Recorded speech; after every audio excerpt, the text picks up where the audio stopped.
friends, welcome back to another video. Today we're going to be looking at my pregnancy test line progression from my recent pregnancy with baby number 3.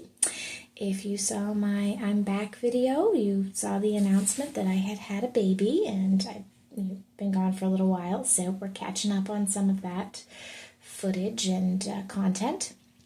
If you're new, welcome. My name is Diane. I make mommy lifestyle,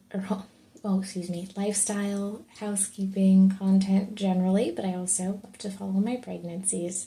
I remember when I made this video with my second pregnancy with my daughter Libby, I was about 20 weeks pregnant at that point, and I remember saying noting how the first response tests had dried out and were very yellow at that point.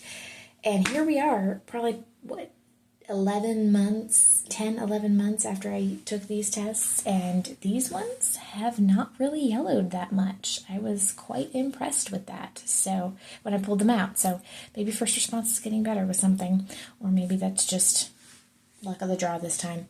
Either way. The first response start at 11 DPO. This was the day my doctor called me to tell me she'd found the HCG in my lab tests. And the Easy at Home start a little before then. They start at 8 DPO, but this was part of my family planning, when I track my cycles, I would always take a pregnancy test or two just to make sure I was not pregnant. And as you can see, 8, 9, and 10 there, all quite negative, like nothing there. So that was probably another part of the reason I was so surprised when my doctor said I was pregnant, was it didn't look like it. But yeah, I have like some others that I've done in the past. This is like my pregnancy test notebook. I've got Libby's tests, my miscarriages. Here's another example of 1 month that I started that. They were all clearly negative. Wasn't pregnant, so we moved on to another month. Yeah, so this is current little baby.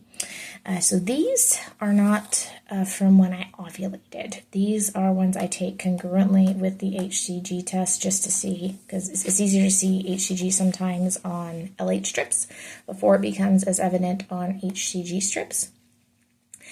So, but you can see clearly the intensity got darker and darker as we're going down. It's very easy to see when they're all lined up like this.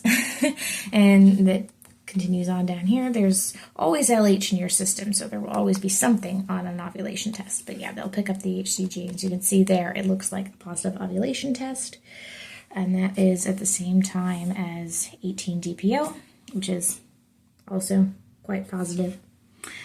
I think this, yeah, that's not, it's a little bit of a dye stealer. I usually take these tests until I get the dye stealer. I'd love to see that dye stealer, especially since with my history of my 2 miscarriages, it's just very reassuring when I see that. So a shout out also to the Clear Blue digital early results digital test. I remember I'd seen 2 ads for it, and I had been kind of sad that I hadn't had a chance to try that one out. I used plenty of Clear Blue digitals throughout my pregnancy journeys, but the early results one had just come out. So that was actually the first test I took. Rewind to that. So the day my doctor called me, that was one of the first tests I took, because basically I just wanted to try it out to see how good it was.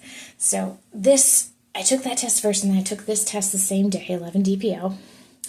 And this one is positive. You can see it. Ooh, I can get the camera to focus, see if I get the camera to pick up the line.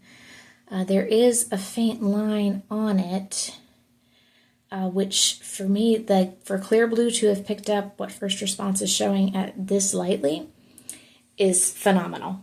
So that was like a good so far completely my only experience with the Clear Blue early results. Yeah, you can kind of see it, is fantastic, because it picked up an extremely faint line on a first response, or the equal of that. And then you see going to 12 DPO, this window does have a little bit of smudging to it. You can start to see that one there.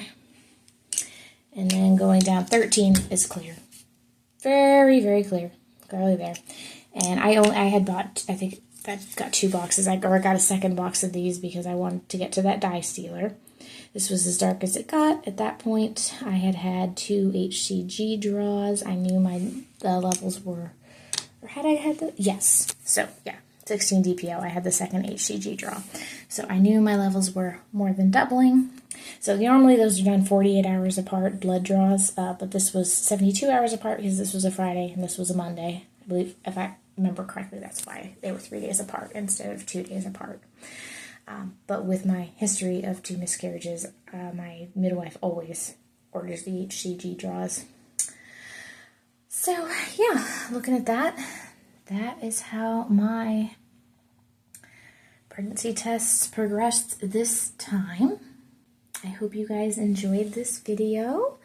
I'm sure if you're watching this video, you have an interest in this subject. So go ahead and like this video, share it with a friend or another mommy you know who might enjoy it. Subscribe if you're not subscribed, and we'll see you on the next one. Love you guys. Bye.